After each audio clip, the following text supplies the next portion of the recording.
विवेक, आज का दिन जजमेंट डे का दिन हम ये कहेंगे, कोर्ट रूम का दरवाजा बंद है और किसी भी वक्त फैसला सुनाया जा सकता है। बिल्कुल 32 सालों के बाद ये लम्हा आया है और यासीन मलिक पर जो चार्जेस लगे हैं मीनाक्षी, वो चार्जेस बहुत गंभीर हैं और चार्जेस प्रूव हो गए हैं क्योंकि एनआईए ने अपनी चार्जशीट में तमाम सबूत पेश किए, इलेक्ट्रॉनिक एविडेंस पेश किए हैं, जिसके बिना पर एनआईए अदालत पटियाला हाउस कोर्ट से फैसला कभी भी आ सकता है और कोर्ट में पेश किया जा चुका है यासीन मलिक को। प्रेम शुक्ला हमारे साथ हैं। प्रेम शुक्ला जी, एक तरफ फैसले का दिन है, जजमेंट डे है, तो दूसरी तरफ कश्मीर में एक बार फिर से अनरेस्ट कराने की कोशिश है। कुछ लोग हैं जो अभी भी यासीन मलिक के समर्थन में खड़े दिखते हैं। न्याय सुनिश्चित करने के लिए उत्पातियों को अभी जो आवश्यक इंतजाम है वो जम्मू एवं कश्मीर का प्रशासन करेगा। देर से आया सही, लेकिन दुरुस्त न्याय।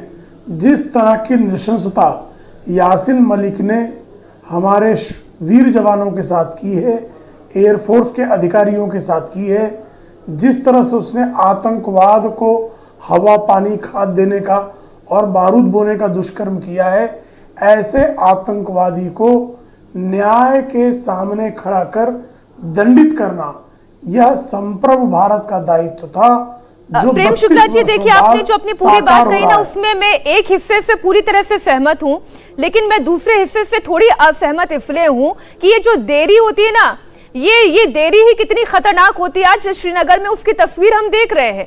ये देरी की वजह से कश्मीर में अलगाववाद पनपा। इस देरी की वजह से जिस वक्त, मैं कर्नल टिक्कू आपके पास इस सवाल के साथ आ रही हूं, ये देरी है ना, जिस वक्त आतंकवाद पनप रहा था, जिस वक्त अलगाववाद पनप रहा था, उस वक्त अगर यासीन मलिक को उसकी औकात, उसकी जगह दिखा दी गई होती तो आज वहां पर पत्थरबाजी नहीं हो रही होती।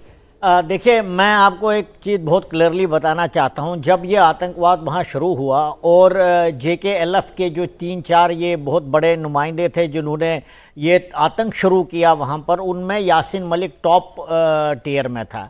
लेकिन बदकिस्मती की बात यह है कि सेंट्रल गवर्नमेंट और दोनों स्टेट गवर्नमेंट इसमें कंप्लिसिट थे, और मैं ये बहुत जिम्मेदारी से कहना चाहता हूँ, कंप्लिसिट थे। उन्होंने कोई एक्शन नहीं लिया, बल्कि कई साल तक यासीन मलिक दिल्ली में एक VIP की तरफ आता था, उसको एक यूथ आइकन की तरफ पेश किया जाता था। मैंने कई सेमिनारों में उनको देखा, कई में हम खुद गए हैं, हमने विरोध किया, लेकिन हमारी आवाज़ को दबा दिया गया। और हम सिर्फ ये बोलना चाहते थे कि एक मर्डरर को कैसे आप एक यूथ आइकन की तरफ पेश करेंगे।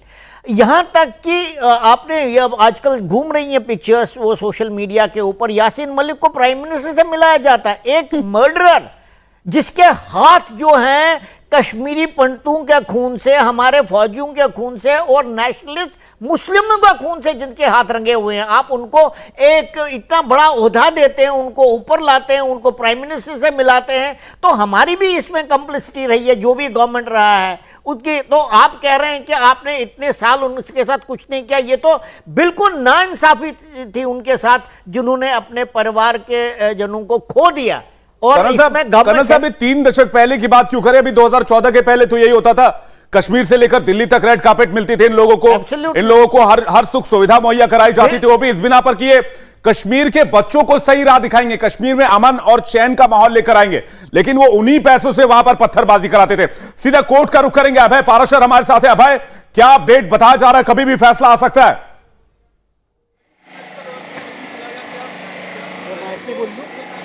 देखिए, बिल्कुल कभी भी फैसला आ सकता है। और ये तस्वीरें जो आप देख रहे हैं, उसी गेट की यहाँ पर तस्वीरें देख रहे हैं कि जब फैसला सुना देंगे जज, उसके बाद यासीन मलिक को भारी सुरक्षा के बीच इसी गेट से लाया जाएगा और उसके बाद यहाँ से लेकर जाया जाएगा। तो इंतजार किया जा रहा है कुछ ही देर का, क्योंकि यासीन मलिक जो है वो इस वक्त कोर्ट रूम में मौजूद है।